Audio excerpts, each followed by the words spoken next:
मुनि वैष्णवांस च श्रीरूपं साग्र जातं सहगन रघुनाथान्वितं तं सजीवं सावद्वैतं सावधूतं परिजन सहितं कृष्ण चैतन्य देवं श्री राधा कृष्ण पादान सहगन ललिता श्री विशाखान्वितांस च गुरुवे गौरचंद्राय राधिकाय तदालये कृष्णाय कृष्ण भक्ताय तद्भक्ताय नमो नमः। नमो विष्णुपादाय कृष्ण प्रेष्ठाय भूतले श्री श्रीमद् भक्ति वेदांत श्री श्रीधर गोस्वामी नामिने। नमो ओम गुरुदेवाय धीमते सौम्य मूर्तये श्री श्रीमद् भक्ति स्वरूप सिद्धांति प्रभवे श्री महात्मने। नमो विष्णुपादाय श्री राधिकाय प्रियात्मने श्री श्रीमद् भक्ति वेदांत श्री नयन गोस्वामी नामिने। श्री कृष्ण लीला कथने सुदक्षम औदार्य माधुर्य गुणस्य युक्तम वरम वरेण्यम पुरुषम महंतम नारायणं शीर्षा नमामि। वाञ्छा कल्पतरुभ्यश्च कृपा सिन्धुभ्य एव च पतितानं पावनेभ्यो वैष्णवेभ्यो नमो नमः। पंचतत्वात्मक कृष्णं भक्तरूपं स्वरूपकं भक्तावतारं भक्ताख्यं नमामि भक्तशक्तिकम्। श्री कृष्ण चैतन्य प्रभु नित्यानंद श्री अद्वैत गदाधर श्रीवासादि गौर भक्त वृंदा। हरे कृष्णा कृष्णा कृष्णा हरे हरे हरे राम राम राम हरे हरे। सर्वप्रथम परमाराध्यतम श्री गुरुपाद पद्म जम विष्णुपाद अष्टोत्तरशत श्री श्रीमद् भक्ति वेदांत श्री श्रीधर गोस्वामी महाराज जी के श्री अभय चरण सरोज में अनंत कोटि दंडवत प्रणाम ज्ञापित करती हूँ। तदुपरांत मेरे परम गुरुदेव जय नित्य प्रविष्ट ओम विष्णुपाद अष्टोत्तरशत श्री श्रीमद् भक्ति वेदांत श्री नारायण गोस्वामी महाराज जी एवं नित्य प्रविष्ट ओम विष्णुपाद अष्टोत्तरशत श्री श्रीमद् भक्ति श्री रूप सिद्धांति गोस्वामी महाराज जी के श्री अभय चरण सरोज में श्रद्धा पुष्पांजलि अर्पण करते हुए अहेतु कृपा की वांछा करती हूँ। ग्रंथकार श्री कृष्णदास कविराज गोस्वामी जी श्रीमन नित्यानंद प्रभु अखंड गुरु तत्व श्रीमन महाप्रभु एवं समस्त परिकरों के चरणों में दंडवत प्रणाम ज्ञापित करते हुए उनसे हेतु कृपा की वांछा करती हूँ। उपस्थित वैष्णव जन भक्त वृंद माता पिता भाई बहन सभी के चरणों में अधम का यथा योग्य दंडवत प्रणाम स्वीकारो। सभी को हरे कृष्णा दंडवत प्रणाम। श्री गुरुदेव की अहेतु कृपा से हम जो ग्रंथ कर रहे हैं उसका नाम है श्री श्री चैतन्य चैतामृत। श्री श्री चैतन्य चैतामृत ग्रंथ के अंतर्गत हम श्रवण कर रहे हैं मध्य लीला 20वां अध्याय, जिसमें हम आ चुके हैं प्यार संख्या 301 पे, पेज संख्या 271 271। तो अब तक हमने श्रवण किया कि भगवान के जो 6 अवतार हैं, पहला पुरुष अवतार, लीला अवतार, गुण अवतार, मनवंतर अवतार, युग अवतार और शक्त्या वेश अवतार। तो हमने कार्णवदाशाई विष्णु, गर्भोदकशाई विष्णु और शिरोदकशाई विष्णु जो कौन है पुरुष अवतार, इनके विषय में श्रवण किया। फिर अभी जो गुण अवतार हैं ब्रह्मा, विष्णु और महेश, इनके विषय में अब श्रवण करेंगे। और यहाँ पर बीच में हमने लीला अवतार के विषय में भी श्रवण किया था कि जो मत्स्य, कुर्म, रघुनाथ, नरसिंह, वामन, वराह आदि, ये सब क्या है, आदि अर्थात जितने भी हैं सब लीला अवतार हैं। लीला अवतार तो असंख्य हैं जिनकी गणना नहीं की जा सकती। उसमें से कुछ मुख्य जो कितने हैं 25, उनके नामों का वर्णन किया गया। प्यार संख्या 301 में कह रहे हैं कि ब्रह्मा विष्णु शिव 3 गुण अवतार त्रिगुण अंगीकारी करे सृष्टि आदि व्यवहार। त्रिगुण अंगीकारी करे। इन तीनों गुणों को अंगीकार करके अर्थात स्वीकार करके क्या करते हैं, सृष्टि आदि व्यवहार कि जो सृष्टि आदि, सृष्टि का जो उत्पत्ति, स्थिति और प्रलय, आदि मतलब सृष्टि, स्थिति और प्रलय, ये सब कार्य करते हैं। करे ब्रह्मा विष्णु शिव तीन गुण अवतार, त्रिगुण अंगीकारी करे सृष्टादि व्यवहार। कि ब्रह्मा विष्णु और शिव इन तीनों गुणों अर्थात जो तीन गुण है, जो माया के तीन गुण है, रजोगुण, सतोगुण और तमोगुण, इन तीन गुण को अंगीकार करके स्वीकार करके सृष्टि का स्थिति, उत्पत्ति और प्रलय का कार्य करते हैं। तो ब्रह्मा जी का कार्य क्या है, सृष्टि करना, जो किसके अंतर्गत आ गया, रजोगुण के अंतर्गत। विष्णु का कार्य क्या है, पालन करना, जो सतोगुण के अंतर्गत आ गया। और शिव जी का कार्य क्या है, संहार करना, जो तमोगुण के अंतर्गत है। भक्ति मिश्र कृत पुण्य कौन जीवोत्तम, रजोगुण विभावित करी तारे मन।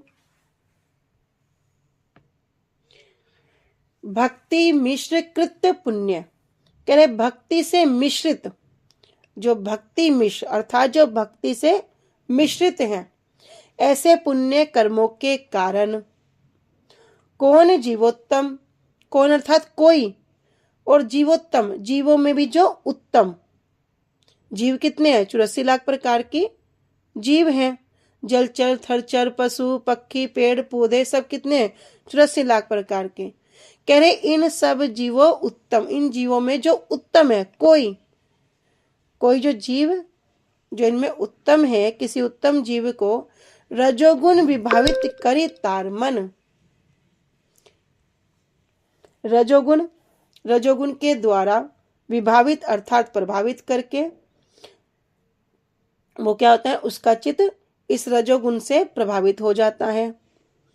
गर्भोदकशाही द्वारा शक्ति संचारी, व्यष्टि सृष्टि करे कृष्ण ब्रह्मा रूप धरी। गर्भोदकशाही द्वारा शक्ति संचारी, तीन हमने पुरुष अवतार में वर्णन के नाम, उनके नाम श्रवण किए थे कि क्या कारणोदकशाही विष्णु, दूसरे गर्भोदकशाही और तीसरे शिरोदकशाही। तो यहाँ कह रहे गर्भोदकशाही द्वारा, तो जो गर्भोदकशाही भगवान विष्णु हैं उनके द्वारा ही शक्ति संचारी, विशेष शक्ति को संचार कर दिया, अपनी विशेष शक्ति को दे दिया। व्यष्टि सृष्टि करे, व्यष्टि मतलब संपूर्ण सृष्टि, और क्या करते हैं, इसी शक्ति से वे संपूर्ण सृष्टि करते हैं। कृष्ण ब्रह्मा रूप धरी, और भगवान कृष्ण क्या करते हैं, ब्रह्मा जी का रूप लेकर ही संपूर्ण सृष्टि, संपूर्ण भौतिक जगत की सृष्टि करते हैं। तो ये भगवान विष्णु के जो पुरुष अवतार हैं, जो गर्भोदकशाही विष्णु हैं, ये भौतिक गुण कौन कौन से, भौतिक गुण रजोगुण, सतोगुण, तमोगुण, इन तीन गुण को स्वीकार करते हैं। फिर वही भगवान विष्णु ब्रह्मा और शिव के रूप में अवतरित हो गए, जिन्हें क्या कह रहे, गुण अवतार। तो ये भौतिक गुणों के अवतार हैं। पुण्य कर्म से और भक्ति से युक्त अनेक उत्तम जीवों में से ब्रह्मा कहलाने वाला एक जीव, अभी यहाँ क्लियर बोल दिया कि एक जीव, कोई कहे ना कौन जीवोत्तम, कोई जीवों में उत्तम, तो वो एक कोई जीव गर्भोदकशाही विष्णु की इच्छा से रजोगुण से प्रभावित होता है, और इस तरह वह ब्रह्मा बनकर भगवान की सर्जक शक्ति के अवतार बन जाते हैं। हमने पहले भी श्रवण किया था कभी कि दो प्रकार के ब्रह्मा होते हैं, एक होता है जीव कोटि ब्रह्मा, एक होता है ईश्वर कोटि।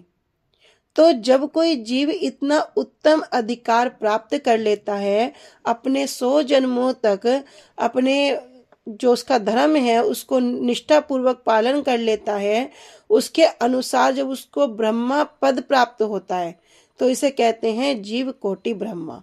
जैसे हमने पहले भी श्लोक को श्रवण किया था, स्वधर्म निष्ठा सत जन्मी पुमान वृंसता मेति तत्प्रम हिमान, कि यदि कोई अपने स्वधर्म अपने धर्म को 7 जन्म 100 जन्मों तक ठीक ठीक रूप से पालन करता है तो वह ब्रह्मा के पद को ग्रहण कर लेता है। तो अगर कोई इस प्रकार से जो जीव है वो ब्रह्मा के पद को प्राप्त कर पा रहा है तो उनको कहा गया है जीव कोटि ब्रह्मा। लेकिन कभी कभी ऐसा भाव हो जाता है कि इस प्रकार का कोई जीव नहीं मिलता, तब भगवान ही ब्रह्मा के रूप में आकर क्या करते हैं, सृष्टि करते हैं। तो वे कौन है, ईश्वर कोटि ब्रह्मा। तो यहां बता रहे हैं कि भक्ति मिश्रित पुण्य के फल से किसी उत्तम जीव का मन रजोगुण से विभावित होता है, तब उस भक्त में, क्योंकि ब्रह्मा जी का क्या कार्य है, सृष्टि करना, और रजोगुण के द्वारा क्या करते हैं, सृष्टि करते हैं। कह रहे तब उस भक्त में गर्भोदकशायी विष्णु अपनी शक्ति को संचार करते हैं और इस प्रकार श्री कृष्ण के एक अवतार ब्रह्मा होकर संपूर्ण सृष्टि करते हैं। व्यष्टि अर्थात संपूर्ण। अमृत प्रभा भाष्य में श्री भक्ति विनोद ठाकुर जी वर्णन कर रहे हैं कि वे गर्भोदकशायी पुरुष अवतार विष्णु सत रज और तमोगुण का आश्रय करके, ये गर्भोदकशायी विष्णु इन 3 गुण का आश्रय करके विष्णु ब्रह्मा और शिव ये 3 गुण अवतार प्रकाशित करते हैं। तो ये 3 गुण अवतार कहाँ से आए, गर्भोदकशायी विष्णु से। यद्यपि अगर हम संसार की बात करें, जो बोलते हैं कि हम तो विष्णु की पूजा करते हैं, विष्णु तो वैकुंठ में वास करते हैं, और अभी पता ही नहीं कि वैकुंठ भी असंख्य है, अभी ये भी पता नहीं। तो वे जो ये रजोगुण सतोगुण और तमोगुण इसी के अंदर में रह जाते हैं, अभी इससे ऊपर की बात नहीं जानते कि कहाँ कारणोदकशायी विष्णु, फिर उनसे गर्भोदकशायी विष्णु, गर्भोदकशायी के ये 3 रूप, कह रहे उनका आश्रय करके ही वे क्या करते हैं, इन 3 रूप को प्रकाशित करते हैं। उनमें से किसी उत्तम जीव को भक्ति मिश्रित पुण्य के फल से रजोगुण में विभावित करके और उसमें अपनी शक्ति संचार करके ब्रह्मा रूप में व्यष्टि सृष्टि करते हैं। तो यहाँ क्लियर इस बात को समझ जाएंगे कि बार बार कह रहे उत्तम जीव, तो जीव एक जीव क्या कर सकता है, एक जीव ही चीटी है और एक जीव क्या करता है, वही ब्रह्मा तक का पद ग्रहण कर लेता है। ये जो आत्मा रूपी परमात्मा जो जीव सबके अंदर विराजमान है, जो भगवान का अंश सबके अंदर विराजमान है, वो एक चीटी में भी उतने परिमाण में है, एक हाथी में भी उतने परिमाण में है। जब इस भौतिक संसार में आ गया अपने भोगों के कारण, अपने कर्मों के कारण, अपनी भोग की इच्छा के कारण, तब वो इस ये जो सुंदर दुर्लभ मनुष्य शरीर जो प्राप्त हुआ, श्रीमद् भागवतम में कहते हैं निर्दय माधम सुलभम सुदुर्लभम, हमें जो मनुष्य शरीर है बड़ी सरलता से प्राप्त हो गया। लेकिन शास्त्रों में अगले शब्द में कह रहे हैं सुदुर्लभम, भैया अत्यंत कठिन है। अब ये इतना जो कठिन है हमें सुलभ प्राप्त हो गया, और तो और कितनी सुंदर बात, हमें केवट रूपी गुरुदेव प्राप्त हो गए, उनका आश्रय प्राप्त हो गया। पल्वम सुकल्पम गुरु करण धारम, उनका आश्रय प्राप्त हो गया। उन्होंने हमें जो पका हुआ फल है कि अनेक अनेक मार्गों में जो हम विचरण कर रहे हैं, भैया अनेक अनेक रास्तों से हमें हटाकर एक सुंदर रास्ता दे दिया। बस ये महामंत्र करो और अग्रसर होते रहो। और ऊपर से गुरुदेव की कृपा से भगवान भी करें मया अनुकूले नभस्व त्रितम, कि मैं भी क्या करता हूं, मैं भी उसकी नाव के अनुकूल, ये शरीर क्या है, एक नाव के समान, कह रहे उस नाव के अनुकूल वायु प्रदान कर देता हूं। क्यों, नभस्व त्रितम, ये जो भव सागर है इससे पार उतरने के लिए यदि वायु अनुकूल नहीं होगी तो वो नाव भी क्या होगी, समुद्र में डूब जाएगी। लेकिन भगवान भी कृपा करके उसी नाव के अनुकूल वायु प्रदान करते हैं। ये वायु क्या है? ये साधु संग, वैष्णव जन, कथा, कीर्तन, ये वैष्णव संग ही क्या है? ये वो वायु है। लेकिन फिर कह रहे हैं पुमान भवाब्धि न तरे से आत्मा, फिर भी जो जीव, जो मनुष्य इस संसार से पार उतरने का प्रयास ना करे वो आत्मघाती है। तो विचार करने का विषय क्या है? विचार करने का विषय यह है कि इतना सुंदर शरीर, 2 आंख, 2 हाथ, 2 पैर, यद्यपि एक आंख से भी देख सकते थे फिर भी भगवान ने 2 आंखें दे दी। एक पैर से भी चल सकते थे फिर भी भगवान ने 2 पैर दे दिए। एक हाथ से भी कार्य कर सकते फिर भी दे दिए। फिर भी भरा पूरा सब कुछ दे दिया। लेकिन इस एक मनुष्य जन्म मिलने पर, गुरुदेव का आश्रय मिलने पर, वैष्णव संग मिलने पर भी हम इतने दुष्ट हैं कि फिर भी उस मार्ग में अग्रसर होने की पूरी चेष्टा कर ही नहीं रहे। और विचार करो, ये जो 84 लाख योनियों को जो वर्णन बताया, ये जो मनुष्य योनि है, इसी योनि में हम इतने अच्छे कार्य कर सकते हैं कि भगवान के धाम को प्राप्त कर सकते हैं, उनके चरणों की सेवा को प्राप्त कर सकते हैं। लेकिन यदि कोई इसी जीवन में इस मनुष्य शरीर को प्राप्त करके भी जो अपने कर्म करता है, जो बुरे कर्म करेगा या संसार में आसक्ति करेगा, भोग करेगा, फिर क्या होगा? ये 84 लाख योनियों में उसे क्या करेगा? भ्रमण करना पड़ेगा। मतलब एक मनुष्य जीवन मिलने पर अगर वो अपने जो कार्य करता है वो इतने ज्यादा कर लेता है कि 84 लाख योनि जो भोग योनि है उसको काटता रहता है। इसी योनि में अपने कर्म बनाकर उन योनियों में वो काटता है। देखो कितना दुर्लभ। कहाँ तो भगवान का एक नाम, कोई शुद्ध एक नाम कर ले, अजामिल जैसा पापी भी क्या होगा? तर जाएगा। कह रहे भगवान के एक नाम में इतना सामर्थ्य है कि जीव उस नाम के बराबर पाप कर ही नहीं सकता। गुरुदेव क्या बता रहे हैं? गुरुदेव कहते हैं मैं तुमको माला नहीं, मैं तुमको युगल सरकार दे रहा हूं। खुद भूखे रह जाना, माला को भूखा मत रखना। खुद भूखे रह जाना। क्या कह रहे हैं? अभी हरि नाम हम करते हैं, अरे मैं 16 माला कर रहा हूँ, मैं 32 माला करता हूँ, मैं 64 माला करता हूँ। अरे प्रभु जी क्या बात करते हो? मैं तो जीवा से नाम ही नहीं हटता। मैं तो रसोई बनाते हुए, साफ सफाई करते हुए, ये करते हुए, सोते हुए, मेरे तो बस ये हरे कृष्णा ही निकलता है। ऐसा बोलने लगते हैं। लेकिन गुरु जी बताते हैं अभी क्या कर रहे हैं? अभी हम प्रैक्टिस कर रहे हैं। पता कब चलेगा? जब अंत समय आएगा, जब परीक्षा होगी।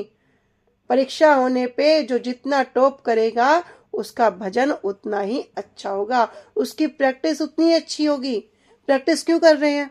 क्योंकि भगवान स्वयं भगवद गीता में कह रहे ना, यम यम वापी स्मरण भावम तजयन्ते कलेवरम तम तमेवेति कौन्तेया सदा तद्भाव भाविता।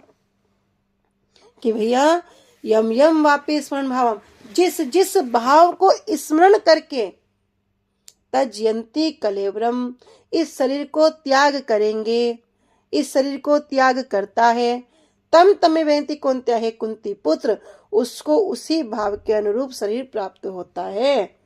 तो ये जो हम अभी जितना भी हम सेवा कर रहे हैं, जितना भी हम हरिनाम करते हैं, सब क्या है?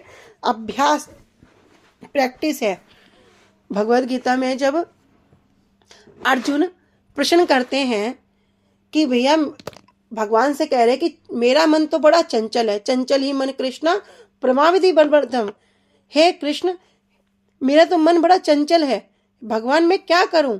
इसे कैसे वश में करूं? मैं वायु को वश में कर सकता हूं, वायु को, किंतु इस मन को वश में नहीं कर सकता। तब भगवान भी क्या करें? अभ्यासेन वैराग्यन कुंतिया, हे कुंती पुत्र क्या करो? अभ्यास करो, वैराग्य करो, 2 चीज करो। तो ये अभ्यास ही तो करना है। इस अभ्यास को इतना करना है कि करते करते करते करते अंत समय में इस संसार की स्मृति ना होकर घर परिवार पति पत्नी पुत्र जितने भी रिश्तेदार हैं इनकी स्मृति ना होकर एकमात्र गुरु वैष्णव हरि गुरु वैष्णव की ही स्मृति हो। क्या भगवान की सुंदर लीला, क्या धाम का सुंदर वर्णन। अभी हम राधा रमन जी में जा रहे हैं, अभी हम ये दर्शन कर रहे हैं, एकमात्र वही स्मरण हो, उनके चरण कमल में जो 19 चिन्ह है उनके दर्शन हो, तब क्या होगा, तब फिर उसी धाम को प्राप्त करेंगे, फिर वही सेवा हमें प्राप्त हो जाएगी। किंतु अंत समय में हम देखते हैं ना अंत समय में क्या देखेंगे, वो मेरा बेटी से मिलने को मन कर रहा है उसे बुला दो, या कोई अभी बिल्कुल अंतिम संज्ञा पड़े हैं तो घर वाले पूछते हैं किससे मिलने को जी कर रहा है, किसी को बुला दें, क्योंकि सारा जीवन भैया इसी में गुजारा है, तो आसक्ति भी क्या है, वहीं पड़ी है। एक कथा सुनते ना हम, एक जो बूढ़ा था, एक किसान था, उसके 4 बेटे थे। वो क्या करता था, एक बेटा डॉक्टर था, एक इंजीनियर था, 2 वहीं गांव में अपनी खेती बाड़ी करते थे। जब उसका मरने का समय आया तो वो सारे बेटे इकट्ठे हो गए, डॉक्टर को बुलाया गया। डॉक्टर बोल रहा हाँ इनका अंतिम समय है, लेकिन वो बार बार बूढ़ा कुछ कहना चाह रहा, बार बार बोल रहा भा जा खा। अब बच्चे समझ नहीं पा रहे क्या कह रहा है। तो जो पढ़े लिखे हैं उन्होंने विचार किया कि पिताजी ने ना कहीं कुछ धन संपत्ति रख रखी है, उसको वर्णन करना चाह रहे हैं। बार बार पूछे, उनके मुख से और कुछ निकल ना, बोल रहे बा झा खा, ऐसा ही कर रहे बार बार।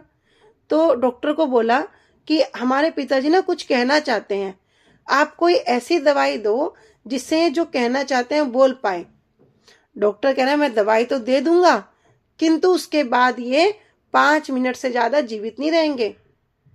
मन में विचार आया मर तो रहे ही हैं, कोई बात नहीं, जो बात कह रहे हैं वही कह के मर जाएंगे।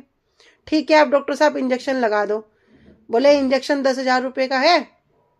अब जो किसान जो गांव में खेती बाड़ी करते हुए तो सोचते कि इतना रुपया कहाँ से लाएंगे। तो उन्होंने क्या किया, चारों भाइयों ने बैठ के परामर्श किया। बोले देखो मैं पैसा लगा रहा हूँ, आधा में से 3 हिस्से में हम दोनों लेंगे, 1 में तुम ले लेना। बोले ठीक है। तो क्या हुआ, डॉक्टर ने इंजेक्शन लगा दिया और बूढ़ा बोलने लगा। तो बोलते हुए क्या कह रहा, हाँ पिताजी आप क्या कहना चाह रहे थे। बोला मैं इतनी देर से कह रहा हूं बछड़ा झाड़ू खा गया, सुन नहीं रहा। तो संसार में इतनी आसक्ति और कहते क्या हो गया, प्राण त्याग दिए, कहते ही प्राण त्याग दिए। इसलिए गुरुजी बताते हैं भैया जो रील में भरा है अंत समय में वही तो निकलेगा, जो पूरा जीवन किया है वही निकलेगा।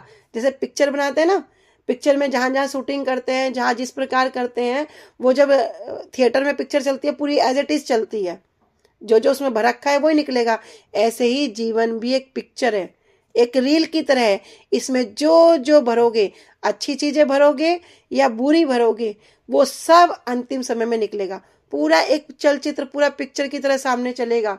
मैंने यहाँ अच्छा किया, मैंने यहाँ खराब किया, तो कह रहे जो प्रैक्टिस करोगे वही निकलेगा। इसलिए हरि नाम को इतना अभ्यास करो, कथा कीर्तन को इतना श्रवण करो, ग्रंथों को इतना अध्ययन करो, अभी पढ़ो सुनो श्रवण करो, करते करते करते करते जब अंतिम समय आएगा तो वही वाणी, वही महाप्रभु नित्यानंद प्रभु समस्त परिकरों की जब वार्ता आएगी, किस प्रकार राय रामानंद जी का गोदावरी के तट पर संवाद चल रहा है, किस प्रकार वैष्णवों के संग में वृंदावन धाम परिक्रमा जा रहे हैं, किस प्रकार यहाँ नवदीप परिक्रमा जा रहे हैं, बस फिर तो कल्याण हो जाएगा। वैष्णवों का चिंतन होने से कम वैष्णवों के ही चरण रज मिल जाएगी, और वैष्णवों की चरण रज मिलने से क्या होगा, कल्याण हो जाएगा। भक्ति विनोद ठाकुर जी कहते ना कि अगर कुत्ता भी बनूं तो किसी वैष्णव के घर में बनूं, अगर मुझे बार बार जन्म में लेना पड़े तो कोई चिंता नहीं है, लेकिन वैष्णवों के संग में हो। तो यहाँ पे जो जीव की बात कही भैया, जीव भी इसी प्रकार है। यदि इस मनुष्य जीवन में अच्छी धारणा, अच्छे कर्म, अपने धर्म में, हरि नाम में जो करना है उसको करके अग्रसर हो जाएंगे तो फिर ये भोग योनि भोगनी नहीं पड़ेंगी।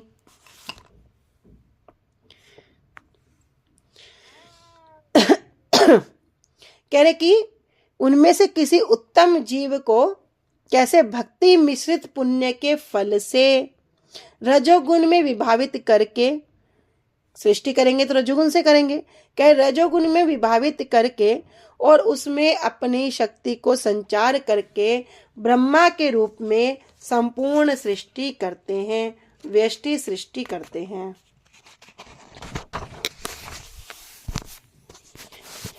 ब्रह्म संहिता में बड़ा सुंदर वर्णन है कि भास्वान यथा अस्म सकलेषु निजेषु तेजा स्वयं क्रियत प्रकट्यते अपि तद्वत्र ब्रह्माय एवं एष जगदंड विधान करता गोविंदमादि पुरुषम तमहम भजामि। कह रहे भास्वान, भास्वान कह रहे सूर्य। सूर्य क्या है? सूर्य जिस प्रकार प्रज्वलित पूरे अपने तेज पर होता है, अस्म सकलेषु और विभिन्न अनेक अनेक बहुत सारे मूल्यवान रत्नों में, निजेषु अपने तेज को क्या करता है? प्रकटित करता है। स्वयं क्रियत प्रकटयति तद्वत्र, स्वयं अपना कुछ मात्रा में उन बहुत सारे जो बहुमूल्य रत्न हैं, जो मनियां हैं, उसी में वो सूर्य का तेज प्रकाशित होता है। ब्रह्मा या एष जगदंड विधान करता, ब्रह्मा अर्थात जो ब्रह्मा जी हैं, जगदंड विधान करता, ब्रह्मांड जो पूरा ब्रह्मांड है, इस ब्रह्मांड के विधान करता बन जाते हैं, प्रधान बन जाते हैं। गोविंदम आदि पुरुषम तमहम भजामि, मैं उन आदि पुरुष गोविंद की भजन करता हूं। तो बता रहे हैं कि सूर्य जिस प्रकार भिन्न भिन्न पत्थरों में, सूर्य का कांत मणियों में, जैसे बहुत सारे पत्थर हैं, चमकीले मणि है, रत्न है, जब उनमें सूर्य का प्रकाश होता है तो वे कैसे हो जाते हैं? उनका भी तेज प्रकट हो जाता है। कह रहे उसी प्रकार जो आदि पुरुष हैं, गोविंद हैं, किसी जीव में अपनी शक्ति स्थापित करके ब्रह्मा होकर जगत की विष्टि सृष्टि का विधान करते हैं, मैं उनका भजन करता हूं। कौन कल्पे यदि योग्य जीव नाही पाए, आपने ईश्वर तबे अंसे ब्रह्मा है। तो जिस बात को हमने पहले श्रवण किया कि यदि कोई ऐसा उत्तम जीव है तो वो जीव कोटि ब्रह्मा, और कौन कल्पे यदि किसी कल्प में यदि योग्य जीव नहीं पाए, इस प्रकार का कोई योग्य जीव नहीं मिलता, तब क्या करते हैं? आपने ईश्वर तबे, तब वो गर्भोदकशाही विष्णु स्वयं अपने अंश से क्या करते हैं? ब्रह्मा है, ब्रह्मा बन जाते हैं। तो ईश्वर कोटि ब्रह्मा भी कहां से बनते हैं? गर्भोदकशाही विष्णु ही अपने अंश से ब्रह्मा बन जाते हैं। कह रहे कि कोई कल्पे, अब अगर कल्प की बात करें तो कल्प तो बड़ा गंभीर है समझना, फिर भी शॉर्ट में समझते हैं, सुन लेते हैं कि ब्रह्मा जी के एक दिन में 1000 चतुर्युग होते हैं। 1000 चतुर्युग बहुत बड़े होते हैं, अरबों खरबों में। कह रहे इतने ही वर्षों की उनकी एक रात होती है, और ब्रह्मा के जीवन का जो 1 वर्ष है वो क्या है? 360 ऐसे दिनों तक क्या होगा? ऐसे दिन होंगी और रात होंगी, और ब्रह्मा जो होंगे वो ऐसे 100 साल तक जीवित रहेंगे। 1-2 साल नहीं, 100 साल तक। तो कह रहे कौन कल्पे यदि योग्य जीव नहीं पाए, आपने ईश्वर तबे अंशे ब्रह्मा है। यदि किसी कल्प में यदि कोई ऐसा जीव नहीं मिलता, तब गर्भोदकशाही विष्णु स्वयं अपने अंश से ब्रह्मा बन जाते हैं। अनुभाष्य में वर्णन कर रहे कल्प, कह रहे ब्रह्मा की आयु का काल, अर्थात ब्रह्मा की 100 वर्ष की स्थिति का काल। अभी 100 वर्षों तक तो उसने क्या किया, जब वो जीव था तब अपने उसे स्वधर्म निष्ठा, अपने धर्म को पूरा निष्ठा पूर्वक पालन किया। वो 100 जन्मों तक यहाँ क्या कहते, 100 जन्मों तक वहां ब्रह्मा है, 100 वर्षों तक ही वहां ब्रह्मा है। तो ब्रह्मा के एक दिन अर्थात 1000 चतुर्युग में 432 करोड़ सौर वर्षों में मनुष्य का एक कल्प अर्थात ब्रह्मा का एक दिन होता है। वैसे 360 दिनों में एक ब्रह्मा वर्ष होता है और वैसे 100 वर्षों में ही ब्रह्मा की आयु का काल है। तो यदि इस काल में किसी कल्प में यदि कोई ऐसा उत्तम कोटि का जीव नहीं मिलता तो गर्भोदकशाही विष्णु ही अपने अंश से ब्रह्मा बन जाते हैं। आज हम यही रखते हैं। वांछा कल्पतरुभ्यश्च कृपा सिन्धुभ्यैव च पतितानां पावनेभ्यो वैष्णवेभ्यो नमो नमः। श्री गुरुदेव की जय। अनंत कोटि वैष्णव वृंद की जय। निताई गौर प्रेमानंदे। हरि हरि बोल। हरे कृष्णा दीदी। हरे कृष्णा। सभी को दंडवत प्रणाम।